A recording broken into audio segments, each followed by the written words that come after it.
Hi friends, ఒక్కసారి ఆలోచించండి. ఇది ఎలా జరుగుతోంది? ఎవ్వరికీ అర్థం కావడం లేదు. ఒక ఆటగాడికి పాకిస్తాన్ సూపర్ లీగ్లో ఆడితే చాలా ఎక్కువ డబ్బొస్తుంది. అయినా అతను ఆ లీగ్ని వదిలేసి తక్కువ డబ్బుతో ఐపీఎల్ ఆడడానికి ఎందుకు సిద్ధమవుతున్నాడు? ఈ విషయం ఆలోచించి చూస్తే భారతీయులు మాత్రమే కాదు, పాకిస్తానీయులు కూడా చాలా ఆశ్చర్యపోతున్నారు. కాని దీని వెనకాలి నిజమైన కారణం ఎవ్వరికీ తెలియడం లేదు. నిజానికి మీరు స్క్రీన్ మీద చూడండి. ఇతను స్పెన్సర్ జాన్సన్, ఆస్ట్రేలియా బౌలర్. ఈ సంవత్సరం ఐపీఎల్ వేలంలో ఏ జట్టూ కూడా ఇతన్ని కొనుక్కోలేదు. అందుకే ఇతను పాకిస్తాన్ వెళ్లి అక్కడి పీఎస్ఎల్ లీగ్ ఆడుతున్నాడు. అక్కడ అతనికిస్తున్న శాలరీ 1,87,00,000. ఇది నేను మీకు భారతీయ రూపాయల్లో చెప్తున్నాను.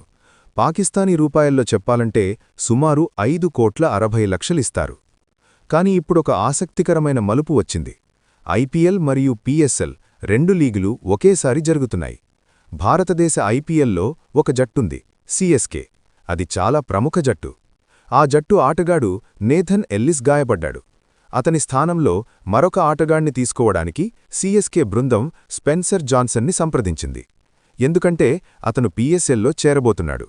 వారు అతనితో చెప్పారు, నేథన్ ఎల్లిస్ స్థానంలో మీరు మా సీఎస్కే జట్టులో చేరండి. మీరు విని ఆశ్చర్యపోతారు. స్పెన్సర్ జాన్సన్ కేవలం పీఎస్ఎల్ వదలడం మాత్రమే కాదు, ఇప్పుడు అతను ఐపీఎల్ జట్టు సీఎస్కేలో చేరిపోయాడు. మరి ఇందులో అతిపెద్ద ఆశ్చర్యమేమిటంటే పీఎస్ఎల్తో పోలిస్తే చాలా తక్కువ డబ్బు అతనికి వస్తోంది. ఎక్కడ పీఎస్ఎల్లో అతనికి వస్తున్నది 1,87,00,000 అదే ఐపీఎల్లో ఆడితే వస్తాయి కేవలం 1,50,00,000 మాత్రమే. పాకిస్తానీ రూపాయల్లో పోల్చి చూస్తే అక్కడ వస్తున్నవి 5,60,00,000. భారతదేశంలో వస్తాయి 4,45,00,000. అందువల్ల పాకిస్తానీయుల మనస్సు పూర్తిగా గందరగోళమైపోయింది.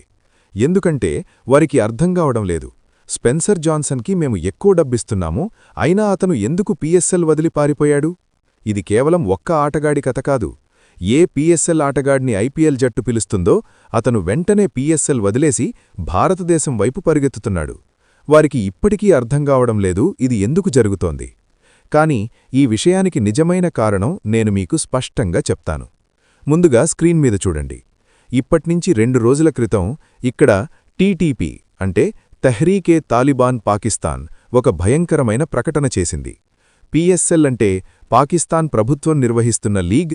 ఇది మా గాయాల మీద జోక్ లాంటిది. మా మీద అత్యాచారాలు చేస్తారు, ఆ తర్వాత పీఎస్ఎల్ అనే పండుగ చేస్తారు. అందుకే ఈసారి మేము అన్ని విదేశీ ఆటగాళ్లకు స్పష్టమైన హెచ్చరిక చేస్తున్నాము. పీఎస్ఎల్ వదిలి వీలైనంత త్వరగా పారిపోండి, లేదంటే మేము మిమ్మల్ని వదలము. అవును, ఇలాంటి బహుళ హెచ్చరికలిచ్చారు. అందువల్ల దీని ఫలితమేమైంది? నిన్నటే పాకిస్తాన్ తరపున ఒక ప్రకటన వచ్చింది. ఇకపై పీఎస్ఎల్ ప్రేక్షకులు లేకుండా నిర్వహించబడుతుంది. అంటే బిహైండ్ క్లోజ్డ్ డోర్స్. స్టేడియం పూర్తిగా మూసేస్తారు. ఎవరూ లోపలికి వెళ్లలేరు.